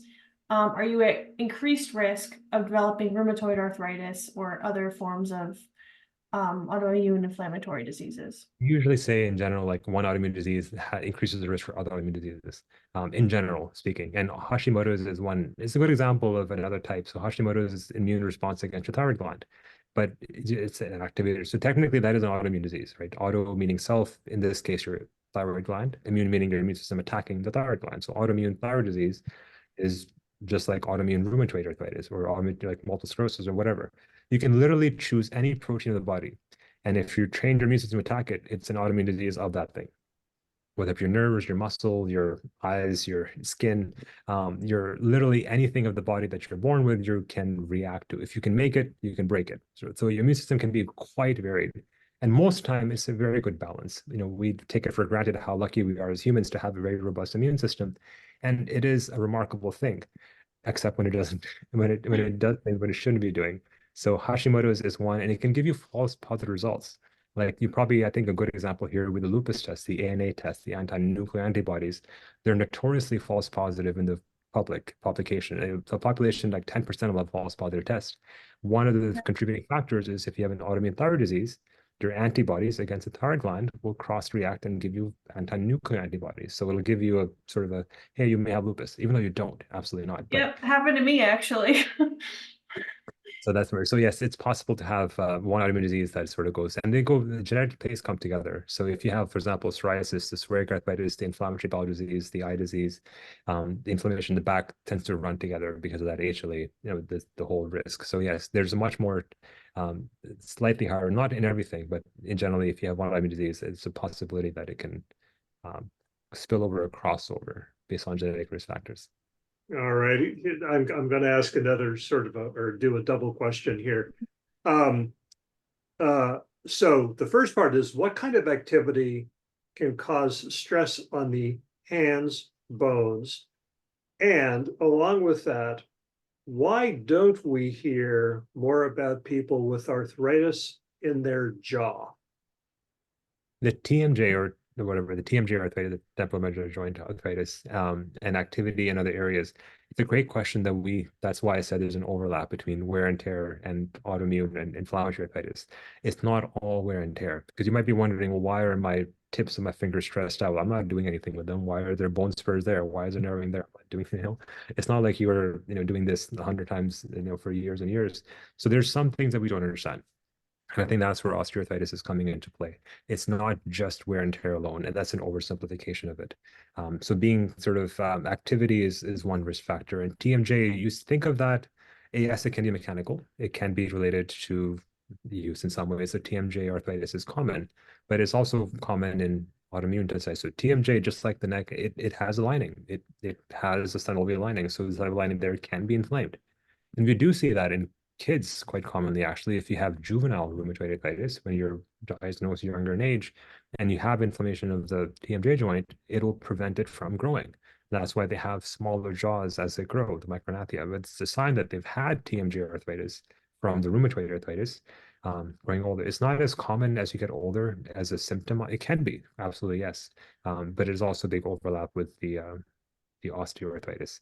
So as far as, why don't we hear more about, the activity causing osteoarthritis, and why do some people get it earlier than others? It's true, but if you have a family history in your immediate mom or dad with osteoarthritis at an early age, it's likely that you also get it at an earlier than age compared to someone who's older. So why is that the case? Why, if it's all wear and tear alone and nothing else, why are some people getting it at 50 as opposed to getting it at 80? I don't think we have all the answers about the osteoarthritis. It sounds simple, but it's highly elusive. Like, we can replace a joint, we can't regrow a joint.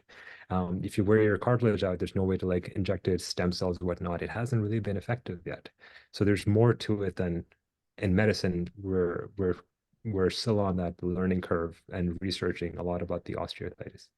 Right, there's one company in particular whose name I will not mention, who touts in various injections as being the panacea that'll take care of all of this. You can avoid surgery, and so on. And it's interesting how well they sell the potential in the absence of clinical proof that it's efficacious. What causes nighttime swelling in the hands, in or outside of the presence of any kind of arthritis? I think swelling in general is good to, I'll broaden that term, because swelling can be used in many different contexts. Swelling is quite literally, you see swelling, it's a visual thing. It's also a palpable thing. And swelling can be in different layers. Going back to anatomy, you have skin, you have subcutaneous, like fat, subcutaneous tissues, you have muscle, and you have the joint capsule sort of thing, and you have bone at the very middle. So any one of those layers can be involved and give you swelling.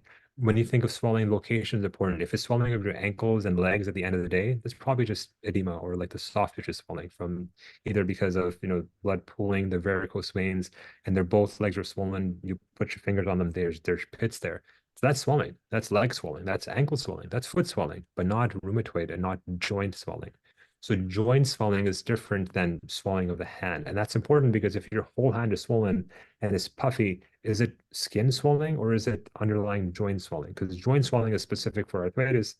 By definition, that is arthritis. Arthritis meaning swelling of the joint.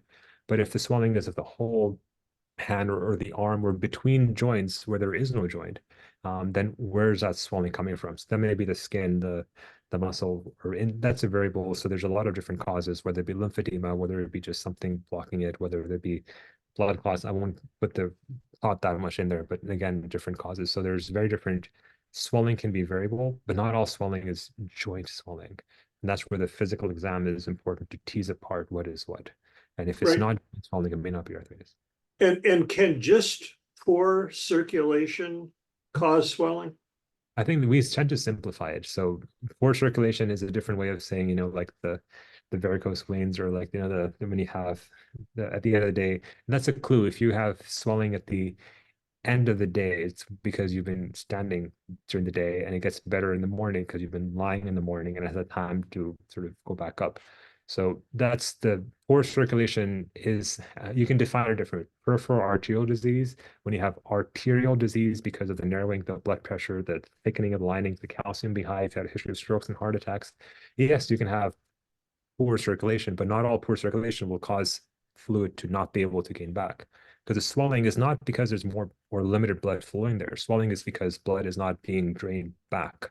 So it's more of a venous and lymph drainage and vein drainage. And that's where people who have like, people usually are older who have multiple other risk factors. So including obesity and weight, with the high blood pressure, and of course, heart disease is a risk factor for it, but does not mean, so poor circulation is a very loose term.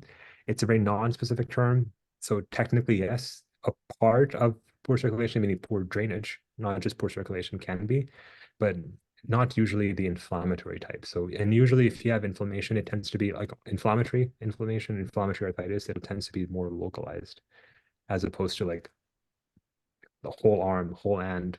Yes, possible, but generally speaking, it should be something localizable.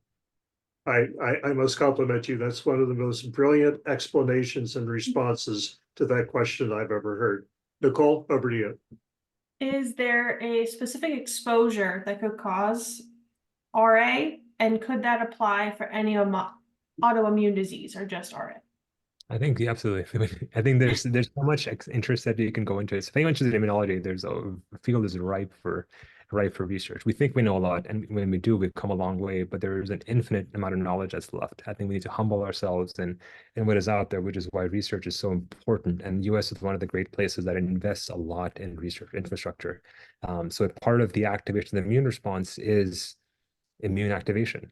So technically, when you have, the question here was about infections, and absolutely any infections triggers, and even vaccines can trigger the immune response, and as such, it can become activated and sort of propagate. So those are, you can think of, one the slide I had, the post-translation modifications, or things that you're born with, but they change over time. One of the causes of that change can be things like infections, can be things like medications that you become allergic to, can be things like vaccinations, anything that really activates the immune response in the process of clearing that, whatever that is, that infection. And it can be cancer too, in the process of, like, if you have cancer for whatever cause and you're on treatment or you're clearing it, all that inflammation that is targeting there can affect the surrounding areas, which can affect and change what they look like, and over that can expose things that weren't previously exposed, hence the immune sort of response to that area. So then you can sort of, but it's not by itself, not alone. I think you have to have certain risk factors to get to that point. So not everyone with infection is going to get it. It's not like, everyone should be afraid of the flu or something, right? So it's not that all like COVID is, and we see cases all the time where you have autoimmune sort of cases almost correlated like a week or 2 weeks after a certain trigger. Not always the case. I don't want to overemphasize too much because it's not common, but it's possible. All right. Talking about gout for a minute. Can gout be in just one body part? And or what's the progression? Do you start experiencing it in one place and then in another and another and another, and maybe it resolves in original ones? Talk to us about that. The oxygen tension tends to be, and the acidic environment tends to be most sort of the further away you are from the heart. So the feet sort of where, your venous drainage is relatively, slightly less. So you normally think of podagra or the big toe inflammation sort of happening first with gout. So the uric acid, when it's too high, sort of speaking, hyperuricemia is different. High uric acid in the blood does not mean you have gout. I should put that out there. Just because your uric acid in the blood, someone tested and it's like 9, doesn't mean you have gout, right? You have to have symptoms, just like the rheumatoid arthritis. Blood test does not mean disease. So it starts off usually in the toes. It can eventually ascend. Can it be limited? Absolutely. People can just have it in one area. The risk factors of which area, if there's a prior injury or if there's a prior area. So think of uric acid is normally flowing in the body, right? If you have a higher concentration, it's almost like if you have a rough patch It's more likely things will stick to that rough patch as opposed to the smooth areas. So if you have pre-existing osteoarthritis or arthritis in general, it's more likely that the gout crystals or two are going to accumulate and sort of stick and grow onto and become tophi in those areas. So normally you think of it as your great first big toes normally, and then it sort of ascends to the ankles and the knees. And then it can involve, gout is not limited to your feet and toes. It absolutely can involve the hands, wrist, elbows, basically any place. If you get long enough, progress enough, it'll be there. But can it be limited to one area? Some people just have it in one joint for the whole life, and that's fine, right? So monoarthritis means one joint. Monoarthritis meaning one disease, one joint. And gout can present with monoarthritis and stay with monoarthritis. Oligoarthritis, oligo meaning few meaning like 2 to 4. So it can also be oligoarthritis, or it can be what we see as in rheumatoid is polyarthritis, poly meaning many joints. So it usually starts with monoarthritis, one joint, usually the toes, and then it can progress to become polyarthritis, but it doesn't have to. If your diet and if you're not doing a lot of red meat, if you're shellfish, just seafood, any high purine diets, that's what high when you're metabolizing the purine, that's what sort of converts to uric acid. So if that is sort of not, it's hard for me, easy for me to say, hard to do. We should really enjoy it, but that can be a trigger of a uric acid serum. And it's not just high uric acid that causes it, it's the fluctuations. It's almost like a stroke. You don't just get a stroke from high blood pressure. You go from high to a low to high. It's that loss of sort of that balance, that homeostasis that causes the stroke. Gout the same way. It's not just having high uric acid, it's going from high to low and low to high that causes the triggers. That's why diet can cause it. If you start treatment for gout without a prophylaxis, you can ironically cause a flare because of that levels. Right.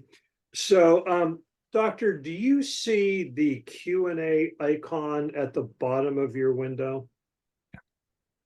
Can you click that there? The number 32 should be next to it. And those are other questions that have come in since your presentation stopped. Rather than me and Nicole asking them, these seem to fall into some fairly easy groups. And perhaps you could just sort of tackle them, and we will mark them as answered live as you go through them. Absolutely. I'll do my best to go through all of them. So I'm going to go in order. Does ultrasound show, what does the ultrasound show that the X-ray cannot? Ultrasound X-ray shows bone. Ultrasound also shows cartilage, the lining of the joint and the synovial lining, tendons and ligaments that the X-ray cannot. Is it ever too late to treat rheumatoid RA? It's never too late. I think that's why even if you're 100, we still patients, quality of life matters. And that's what our goal is. Our goal is to treat for two goals: preserve function and to prevent damage. So it's never too late. Does RA and OA have a permanent cure? Excellent questions. We have great treatments for arthritis. We are not at the phase of cures yet. I think that'll be a few generations and lifetimes from us, but our goal is going to be with treatment, with cure. I think that's where genetic therapy is going to come in. So we have great treatments that are good enough to the point that you don't feel, and the prognosis is excellent. If you have RA, you'll live just as long and just as well as someone who doesn't, but not in the cure phase yet. But we hope to get there. How common is RA or OA in teens? OA is not common in teens. RA can be common in teens, but OA, I would be very cautious to diagnose that in someone who's younger than like 50 or at least less than 30, unless they're someone who's very, very physically active. Can RA lead to tears and ligaments and tendons? It can cause the inflammation, the lining of the synovial lining, because the capsule is right beside the tendons, ligaments. So absolutely. In fact, that's one of the things you want to avoid, especially in the neck because of all the ligaments there. So it can absolutely lead to tears and ligaments and tendons. What are some ways you can treat both rheumatoid and osteoarthritis? Cannot be mitigated or cured. I think the best thing is going to be physical activity. If you have strong, stable joints, at least you can mitigate some of that complications and that. And don't be afraid of activity. It's fine.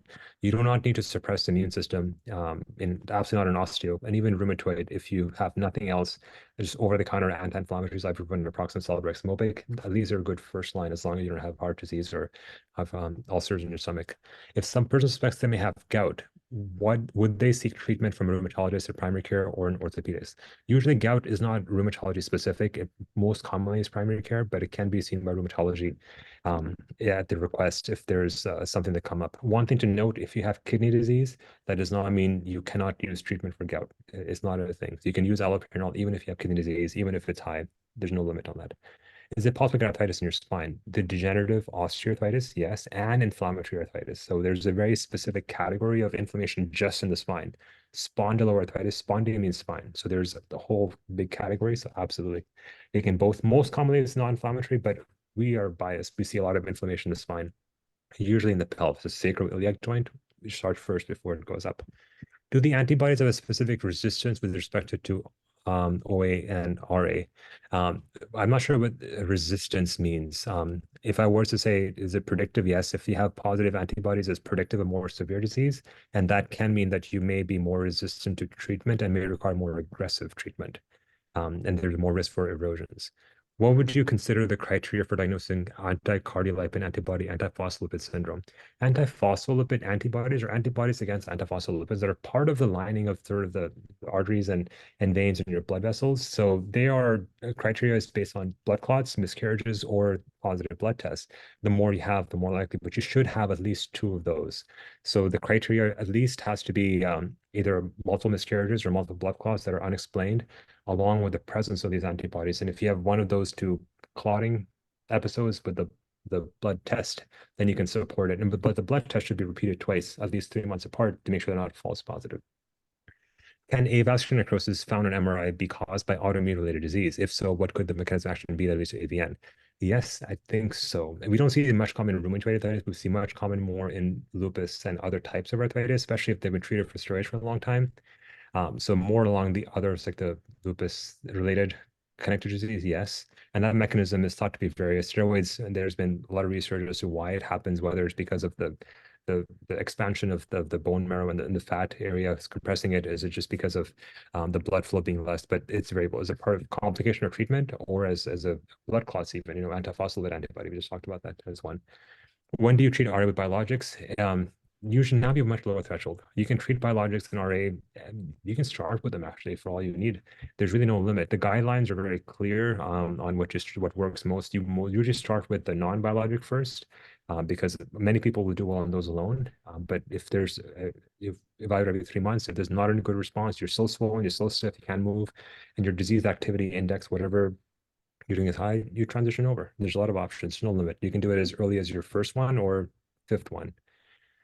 The reference to the three, that one went away. In reference to the three easy questions, but the second swelling, what do you do if you have one? So I think the question here is if you have one swelling but not stiff, or you're not limited, if one of the three, what do you do? And it may be early on. I think the best thing there is to monitor and be evaluated, because that's a part of the piece. But that's when you would say the pretest probability is in the middle. That's where the blood test, imaging, and your history and physical are important, because that tips you over. Is this an early something, or is this something that's going to become more? Can arthritis be an underlying cause of life-threatening condition or disease? There's luckily in rheumatology, there's not a lot of life-threatening diseases. We're fortunate in that there are a few, there are a handful that are. Rheumatoid arthritis, if it's life-threatening, is if it affects the neck. We don't see that anymore. It can also affect the lungs, where you cause sickening and hard to breathe. It happens over decades. We have antiphospholipid antibody. We just talked about it. If you have catastrophic APS, where it's like clots everywhere, that's one.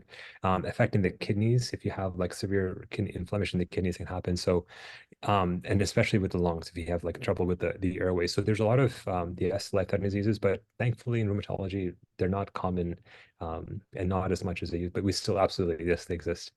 When you have an injury, what are you prone to have arthritis, and why are you prone to have arthritis in that area? Arthritis, it just means, I guess, I'm assuming this means non-inflammatory arthritis, which is the wear and tear. And part of that reason because of the healing response. So if you have an injury, a fracture, or as I say, you had that bone as it's part of its recovery mechanism can affect the ligaments, which don't heal as well. And once you have bone changes or bone spurs, they don't go away. You can't really like shave off bone spurs, but you technically could, yeah, but they tend to grow back. And that just is more like a structural limitations to have over time. It's almost like patients who are hypermobile. It's not an early thing, but if you're in hypermobility with more of instability, over time it adds up. So this, how you're prone to arthritis, it takes like years to decades, but it's possible. Is arthritis hereditary? The answer is yes, to some degree, but not really, because there's many people without it that have it. So, and many people who have the genetic modification or have the genetic mutations don't actually end up getting it. So genetics is a big part of it, but not the only part. So the answer is yes, it's hereditary, but even if you have a strong family history, doesn't mean you're going to get it. Osteoarthritis is the same way. It's not just inflammatory. Even if osteoarthritis, if you have family history, you can get it earlier than age, but doesn't mean you have to. Catching up with what Remmer said, doesn't mean that RA can occur at any time in our lifespan and is more commonly seen in 20 years. And it's true. It's more generally, it's not as common. Like there's a big curves that you can look online, but generally it's not like you can be as early as months old or in 90s. So it's not age restricted disease. If a person on dialysis, can this osteoporosis affect the bones? I'm guessing if the question is about can you get osteoporosis from dialysis? Yes, but it's a different type. It's a different type of like renal osteodystrophy. That's a complicated question because we still are trying to figure out the answer to that. It's complicated, but the answer is yes, you can get osteoporosis if you're on dialysis. Whether to treat it or not is a team decision. In general, is RA or OA more severe, or does it depend on just how bad the case is? I think it's more of the case dependent because you could just have pain in one finger. And if it's the most severe pain that doesn't go away just part of everything, it's the worst thing in your life. So it's more of individual and things. It's not like one disease is worse or better than the other. We're fortunate we can treat rheumatoid arthritis pretty well to the point that you probably can't even feel it. And do live your whole life without having flares or deformities, versus OA, which has no organ involvement. There's no risk for heart, lung, liver, kidney involvement. But if you have pain that's limiting your quality of life, it can severe. So it depends on what you call severe, but generally it doesn't, disease specific doesn't make a difference. Are infusions a common therapy, right? Yeah. Autoimmune diseases are not just rheumatoid, but anyone's biologics, which come in infusions, they are very commonly used for RA. If you have RA, are the calcium depositor, how would you have osteoporosis? So if you have RA, and are a calcium depositor, how would you also? Okay, I think the question is asking osteoporosis. There's an increased risk for osteoporosis in rheumatoid arthritis. If you have inflammation, then the active immune response on top of the joint can erode the bone underlying it, and sort of if it goes uncontrolled, it'll sort of I guess decrease the bone density, especially area around that joint area. And so rheumatoid arthritis is one risk factor for osteoporosis. A big one actually. Why does it seem to take years or why does it take years and can it find autoimmune disease such as, okay, the question is asking why can it take long to have a diagnosis? Two parts. One is symptoms may not all be apparent at the same time. So when you have the diagnostic or classification criteria, they're looking at all the criteria, but not everybody presents like a textbook with all the criteria at the same time. They can be spread over time. That's one reason. B, I think who you see matters. Like having a good primary care is very important to identify and know what the risk is. Sometimes it is a function of having the tests that come up in the right way. It can be elusive. So in early cases, when it's undifferentiated, it can be harder because the symptoms can be one of many things. And if there's no evidence of active damage or active disease, you may not be inclined to treat it, and the non-inflammatory symptoms may be more predominant. It's a complex question, but that's my attempt at simply quickly, I guess, answering it. With degenerative osteoarthritis, if doing exercise is helping, why does it continue to get worse with age? Exercise is helpful for joint stability and protective in some ways, almost like doing your own brace. So sarcopenia is a very good prognostic factor for mortality, actually. So it's good to have good muscle bulk in general, not only because it stabilizes joints, but getting worse with age, that's a good question about why does osteoporosis or osteoarthritis, excuse me, why does osteoarthritis happen anyway? Why do humans have it at all, I don't know. I think medicine is trying to figure out why it happens and how we can sort of prevent it from happening. Do you get any joint swelling from knee problems or conditions such as patellotendinitis, patellofemoral pain, or things like this? So do you get any joint swelling from, I think yes. So non-inflammatory causes like tendinitis or tendinitis technically is inflammatory, so tendinosis or any mechanical things definitely can give you joint swelling, like plica, anything like that will give you swelling. And in the beginning, you don't know, is it rheumatoid or is it something non-inflammatory? That's a good thing to look out for. And if you have psoriasis, does that mean you can or will you get psoriatic arthritis? How is the same or different from gouty arthritis? Psoriasis, a third of patients will have psoriasis first, a third of patients will have the arthritis first, other third will have both at the same time. So, and that gap can be years and decades. So if you have psoriasis, it does not mean you're going to have psoriatic arthritis. It may mean that 20, 30 years from now you develop it, sometimes not at all, but it's there. How is it different from gouty arthritis? Gout is usually limited local to one area, but not always. In psoriatic arthritis, it can be in the back or in the hands, but psoriatic arthritis has a very different distribution than the gout. So usually you can tell by symptoms, but can you get it? And will you get it? You don't have to get it, but there's a risk that you will, and that's a function of sometimes time. But a third of patients will often develop the arthritis after the initial episode of psoriasis. Is it recommended to take supplements for joint health? If I get into this, there's such a variety of evidence behind it.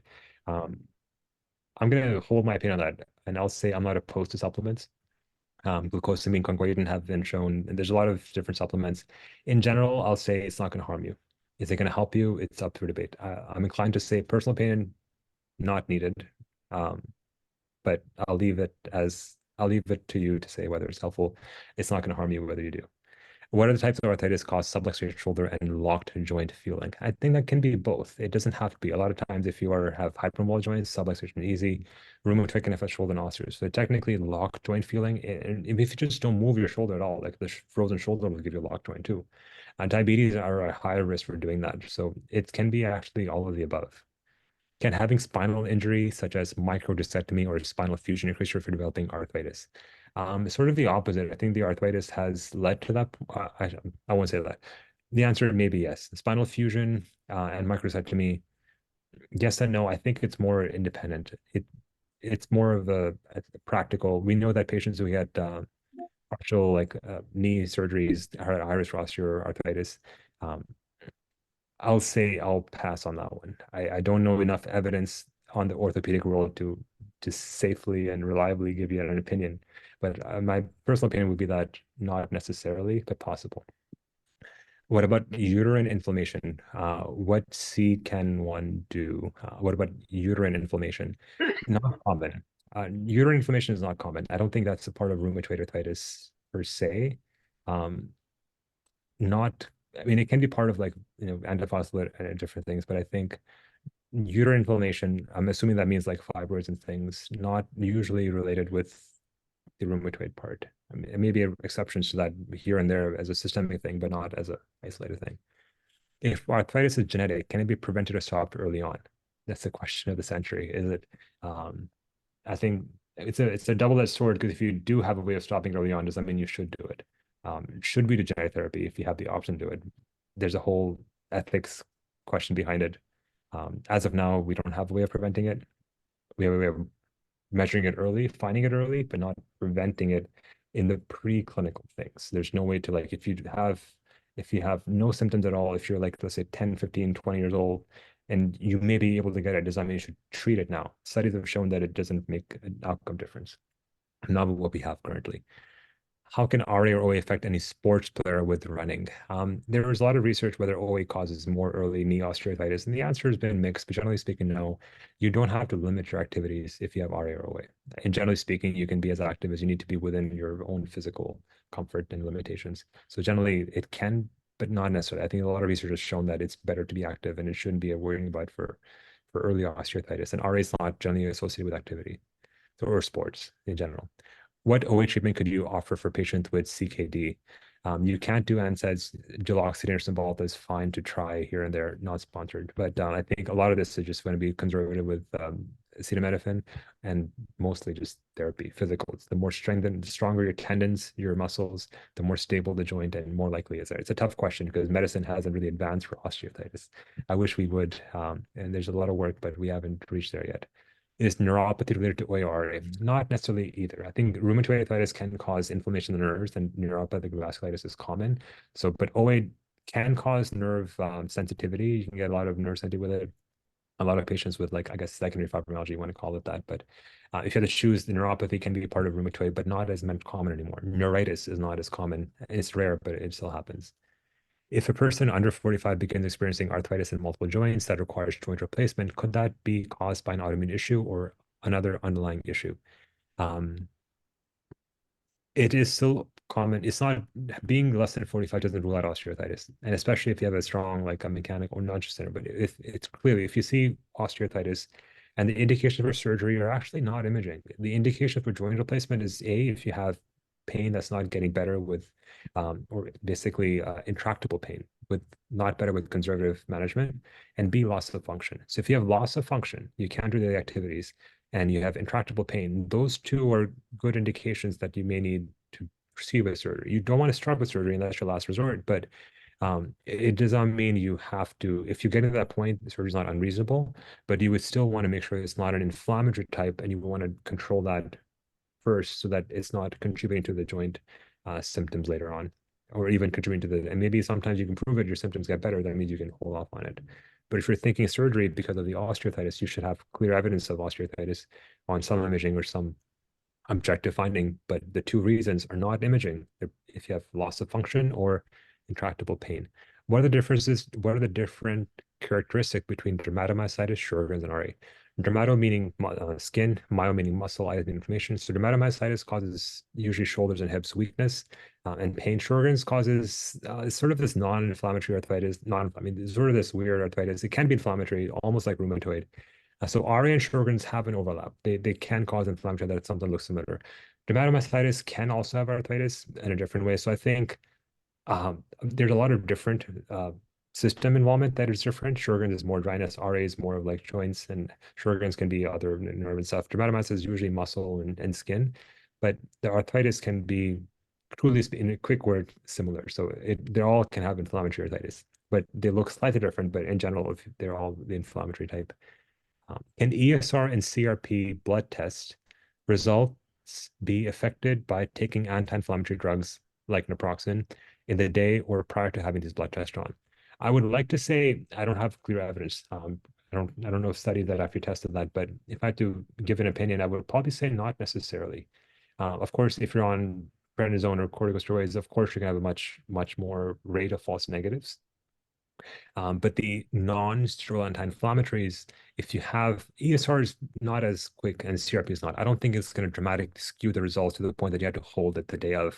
If they're high, it's not going to go from like 50 to 0 or 50 to whatever, high to low in that small frame. So I don't think you shouldn't have to decide based or hold something like naproxen for that reason. Can you speak about lupus, hereditary, how to diagnose? Lupus is based off symptoms for the most part. I think one thing I'll mention this is that the ANA blood test, it's a very mixed bag because a lot of providers order it and it does not need to be ordered. A lot of tests come back positive and they don't need to be positive. But generally speaking, that anti-nuclear antibody or that ANA test, if it's negative, it's very helpful and you can just put lupus off the table, systemic lupus off the table. And the cutaneous lupus or skin lupus is still a possibility with a negative blood test. That's where skin biopsy is helpful.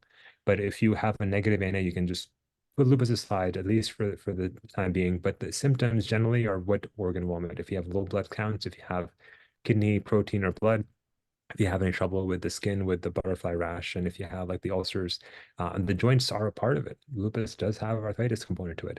And you add all that up and you do the specific antibodies. If they're positive, then you can say, okay, this is related to lupus. But lupus is such a broad heterogeneous disease because everyone may be different, which is why you cannot generalize lupus in one person to another.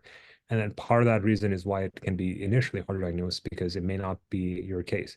But those with systemic lupus that is very active, it is very clear. You cannot miss it.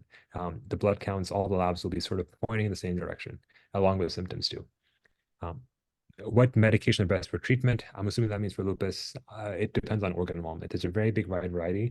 And in general, as a general rule for any autoimmune disease, you treat to target, whatever that target is. And usually the target is remission or low disease activity. And that in systemic diseases, your target is to make sure there's no active disease and organ involvement. So you're targeting whatever inflammation may be active. If it's in the lungs, it's different. If it's in the kidneys, it's different. If it's in the joints or skin, it's different. So it really depends on, it's a broad question, but the treatment is geared towards whatever, wherever or which organ is the most active. I think I don't see any more questions. Yeah, that was the last one. You really flew through them. Yeah, you can contact me if you need. Yes. So for those of you who have asked if you can contact Dr. Verma after the session, please email me and I will forward your request to him. We've gotten, as you've probably been able to see in the Q&A, just scores of people saying how great the presentation was. And I've gotten many emails also. So to say that up until a couple of minutes ago, we still had 250 people here, a half an hour later than people normally stay. So you definitely hit a chord. It was fantastic. Everyone next week, oncology, thoracic surgery, and robotic surgery presented by Brian Nam, who's a thoracic surgeon with Christiana Care. Thank you all for attending. Dr. Verma, again, thank you very much. Good evening, everyone.